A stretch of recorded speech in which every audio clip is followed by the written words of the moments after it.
ఉంటారు. స్వయంగా లూటీ చేసినటువంటి రాష్ట్రాన్ని దోపిడీ చేసి మీరు ఫైబర్ నెట్ కానీ లేకపోతే స్కిల్ స్కామ్ కానీ వీటన్నిటిలో మరి ఎంత డబ్బు కాజేశారో అన్ని కేసులు వచ్చినా కూడా వాటిని కూడా మాఫీ చేసుకోవడానికి ప్రయత్నిస్తారు. ఇన్ని నేరాలకు ఇన్ని రకాలైనటువంటి అవినీతికి అడ్డాగా మారినటువంటి మీరు మీ కొడుకు ఇద్దరు కూడా ఈరోజు నీతులు చెప్తారా ప్రజలకి? ముందు ప్రజలకు న్యాయం ఎలా చేయాలో అది ఆలోచించండి. అంతే తప్ప ఇంతమందిని ఒక కక్షపూరితంగా ఇంతమందిని అరెస్టు చేయించడం, పోసాని మురళీ గారిని కానీ లేకపోతే వంశీని కానివ్వండి, మీకంటే ఎక్కువ తిట్లు వాళ్ళు తిట్టారా కొడాలి నాని కానీ? ముందు మీరే కదా ప్రారంభించారు. భయంకరమైన తిట్లు మీరు ప్రారంభించారు. వాళ్ళ కుటుంబాల మీద దాడి చేశారు, వాళ్ళ మహిళల్ని రోడ్డుకి ఇడ్చారు. ఇన్ని రకాలుగా చేసినటువంటి మీరు ఏమి తెలియదా మీకు? ఇప్పుడు పాపం ఎంత శుద్ధపూసలండి, ఎంత పతివ్రతలాగా మాట్లాడుతూ ఉన్నారు మీరు.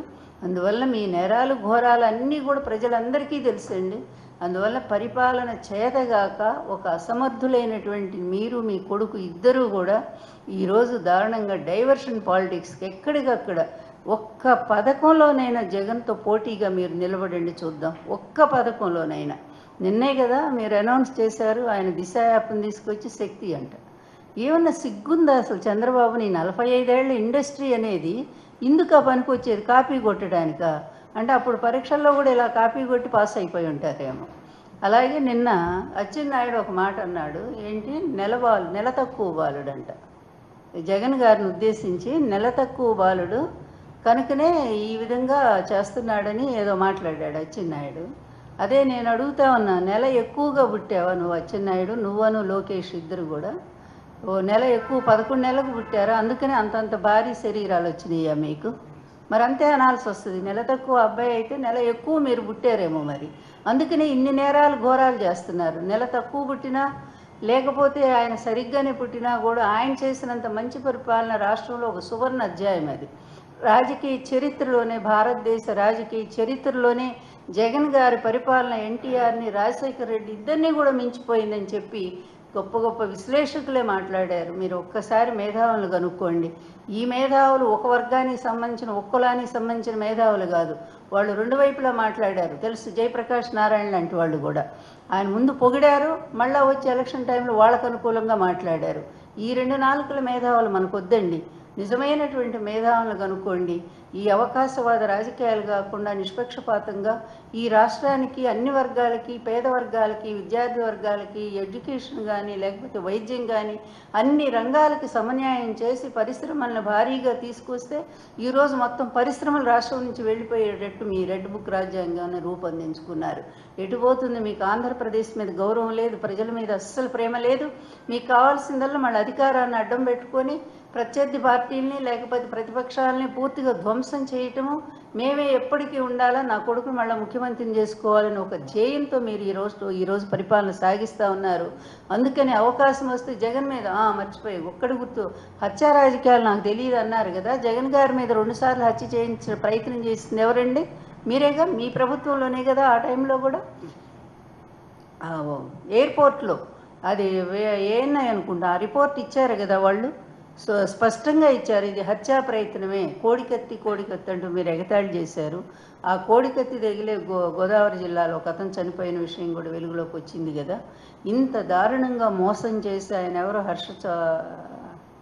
హర్ష చౌదరి ఏదో ఉన్నాడు ఆయన పేరు అక్కడ వేరే ఎయిర్పోర్ట్లో, హర్షవర్ధన్ చౌదరి.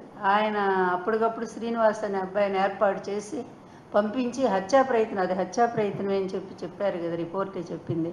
అలాగే మొన్న ఎలక్షన్ ప్రచారంలో జగన్మోహన్ రెడ్డి గారు అప్పుడు సీఎంఏ కదా ఆయన, మరి అప్పుడు సూటిగా రాయి వేయగలిగినటువంటి వాడిని ఒకరిని పట్టుకొచ్చి ఆయన కణతకు తగిలితే చనిపోతాడు 100%. అందుకు అట్లాంటి అబ్బాయిని పట్టుకొచ్చి అది చేయించింది ఎవరండి? పాపం మీకు హత్య రాజకీయాలు తెలియవండి. ఎంత నోట్లో వేలు పెట్టి కొరకలేనటువంటి పరిస్థితి అనుకుంటా మీది. ఇంత దుర్మార్గుడు అయినటువంటి నువ్వు ఇన్ని హత్యలను ప్రేరేపించావో నాకు తెలియదా చంద్రబాబు?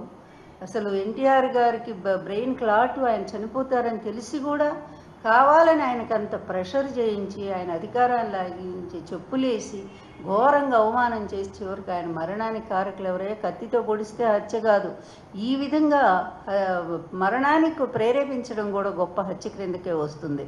అలాంటి నువ్వు ఈరోజు కబుర్లు చెప్తా ఉన్నావు.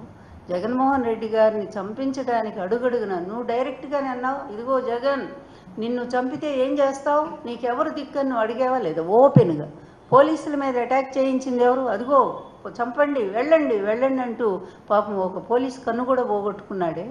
ఇట్లాంటి నేరాలన్నీ చేయించింది ఎవరు? చంద్రబాబు. ఇంకా డైరెక్ట్గా చేసినాయి, ఇండైరెక్ట్గా చేసినవి బోలెడు ఉన్నాయి.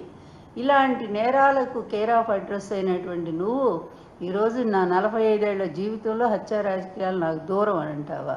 మొత్తం చేయించిందే నువ్వు కదా. ఎన్టీఆర్ దగ్గర నుంచి ఇప్పటి వరకు కూడా వీలైతే జగన్ను కూడా లేకుండా చేయాలని నువ్వు చేస్తున్న ప్రయత్నాలన్నీ కూడా ప్రజలకి తెలుసు, అందరికీ తెలుసు. అందువలన ఇప్పటికైనా ఈ కుటిల బుద్ధి మానుకోవయ్యా. ఎందుకు 76 ఏళ్ల వయసు వచ్చింది, ఇంకా ఎందుకు ఎన్నాళ్ళు బ్రతకాలని ఇలాంటి హత్యా రాజకీయాలు చేసుకుంటూ రాజకీయం ఈ అధికారం కోసం ఎంత నీచానికైనా దిగజారుతాను. అలాగే నీ కొడుకును కూడా అలాగే నువ్వు తయారు చేసుకుంటూ బతుకుతున్నావే ఎందుకు? ఏదంటారే పుట్టలోన చెదలు పుట్టదా గిట్టదా విశ్వదాభిరామ వినరన్నట్టు చెదలు పుడుతుంటే ఈ అనామకులైనటువంటి వాళ్ళు, లేకపోతే సంఘ విద్రోహులు, మరి అవినీతి పరులు, ఇలాంటి వాళ్ళంతా పుడతారు పోడతారు. తర్వాత వాళ్ళకి చరిత్ర అంటూ ఏముండదు. ఎప్పుడైనా చరిత్రలో మంచి చేసిన వాళ్ళు మాత్రమే ఉంటారనే సత్యం తెలుసుకో. అందువల్ల ఇకనైనా సరే ఇట్లాంటి ఈ మాటలు, ఈ సూక్తి ముక్తావళి మానేసి వాస్తవాలు ఏంటనేది నువ్వు గ్రహించు. ముఖ్యంగా ఈ రాష్ట్రానికి మేలు చేయమని మేము కోరుతూ ఉన్నాము. నువ్వు ఇచ్చిన హామీలు కనీసం ప్రారంభించు. ముఖ్యంగా ఈరోజు పాపం విద్యార్థులు పరీక్షల టైం వచ్చేసింది, వాళ్ళకి చెల్లించాల్సినటువంటి ఫీజు రీయింబర్స్మెంట్ 4,800 కోట్లు బకాయిలు ఉండిపోయినాయంట. మరి వాటన్నిటిని కూడా చెల్లిస్తే విద్యార్థులు చక్కగా పరీక్షలు రాసుకొని చదువుకుంటారు. విద్యా వ్యవస్థను నాశనం చేయొద్దు. నువ్వు నీ నారాయణ కాలేజీల కోసం, ప్రైవేటు విద్యారంగం కోసం ఈ విధంగా అమాయకులైనటువంటి పేద పిల్లల్ని, ఎస్సీ ఎస్టీ బీసీలకు సంబంధించిన, అదేవిధంగా మిగిలిన అగ్రవర్ణాల్లో కూడా పేద వర్గాలైనటువంటి పిల్లలు చదువుకోలేక, ఫీజులు కట్టలేక అవస్థలు పడుతున్నారు.